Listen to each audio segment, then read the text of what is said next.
Bonjour, bonjour, bienvenue à toutes et à tous sur Cocotte TV. Aujourd'hui, une nouvelle vidéo de présentation. On vous parle de nouveau d'une carte mère Z590, donc à destination des futurs processeurs Intel Rocket Lake S. Et la carte mère qui nous intéresse ce jour, c'est la Z590 Aorus Master par Gigabyte. Une carte mère clairement haut de gamme qui sera proposée à un tarif au-dessus des 400 €, mais qui arrive bardé d'équipements, bardé de phases d'alimentation.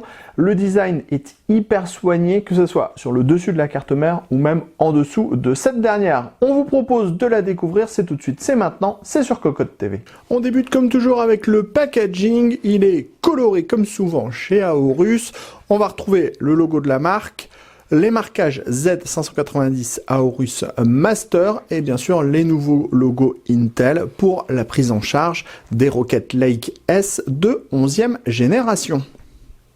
On continue avec le bundle qui est relativement complet. Vous allez retrouver toute une planche d'autocollant, l'antenne à destination du Wi-Fi, un capteur de bruit, 2 sondes de température, un câble RGB, la notice d'utilisation, les différents guides d'installation.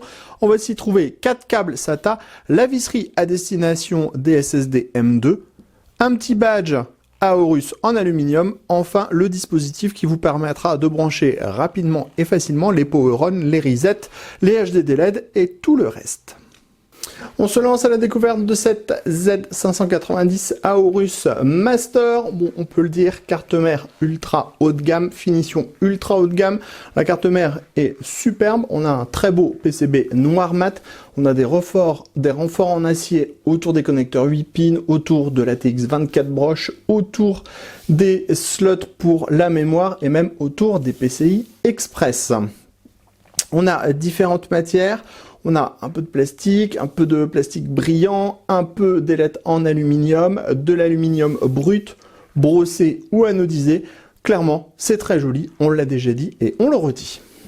Ensuite, au centre de la carte mère, on va trouver le socket LGA 1200 pour les processeurs Intel Comet Lake S, Rocket Lake S. Autour, on va trouver 19 phases d'alimentation. Et on va voir ce grand dissipateur pour les phases d'alimentation qui est composé d'ailettes en aluminium, de caloduc et on a même un petit ventilateur de 30 mm qui se cache ici. On vous dira un peu plus tard si ça fait du bruit ou pas. Pour alimenter tout ça, 2 connecteurs 8 pins ici. On a une première prise fan ici, on en trouve 4 autres ici. On en trouve une nouvelle là et on en a encore 3 ici. Bref, vous pourrez brancher tous les ventilateurs que vous voulez sur cette carte mère. À droite du socket, 4 DDR4, 32 Go par canal, 128 Go maximum. Gigabyte annonce 3200 MHz. Ils annoncent juste en fait la vitesse maximum qui est prise en charge par le processeur, mais bien sûr, on pourra aller beaucoup plus haut via le BIOS. On a un power on, un postcode, le 24 broches ATX, 2 USB 3.2 Gen 1, en dessous un USB 3.2 Gen 2, on trouve 6 SATA et ici on va voir toute la connectique pour Power On, Reset, HDD LED, ventilateur, le bouton pour le Reset BIOS, les borniers pour les USB, tous les boutons pour gérer les BIOS, voilà, bref, plein de choses.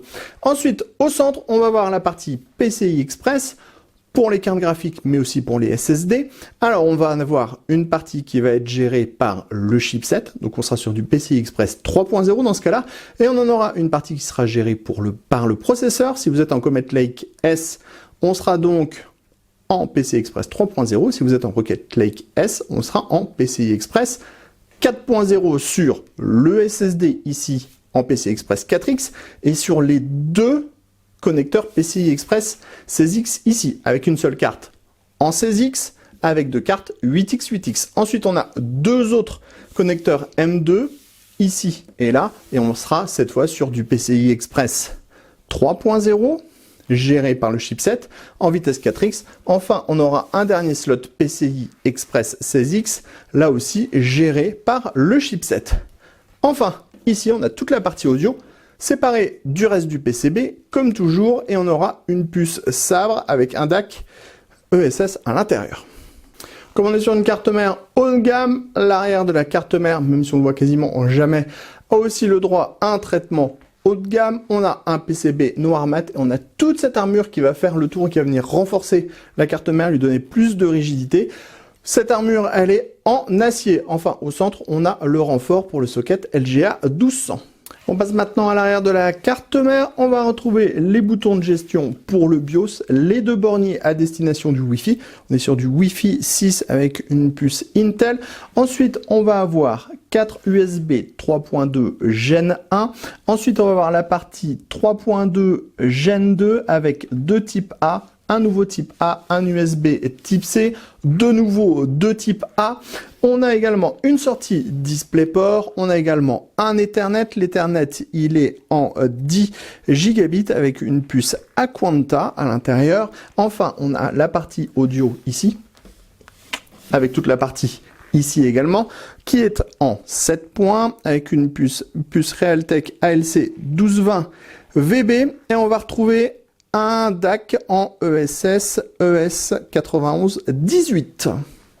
On en termine donc de ce tour de cette Z590 Aorus Master avec la carte mère allumée. Donc on va avoir le postcode qui sera en fonctionnement à droite, qui vous renseignera sur les différents codes de démarrage. Et ensuite on va avoir 2 zones RGB qui sont plutôt discrètes, et ça c'est plutôt une très bonne chose. On a ici le logo de la marque, qui là est illuminé orange, puisque la carte mère elle démarre en orange de base, mais vous pourrez configurer le logo comme vous voulez. Donc on a vraiment l'impression que c'est le métal qui s'illumine.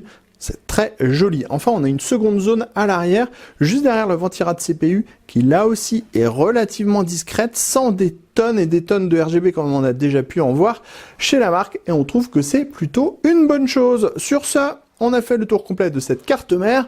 On vous propose de venir nous rejoindre sur cocoteland.com pour toutes nos news, tous nos articles à propos du matériel informatique. Et bien sûr, on se retrouve aussi sur notre chaîne YouTube pour toutes nos prochaines vidéos. On vous dit à très bientôt.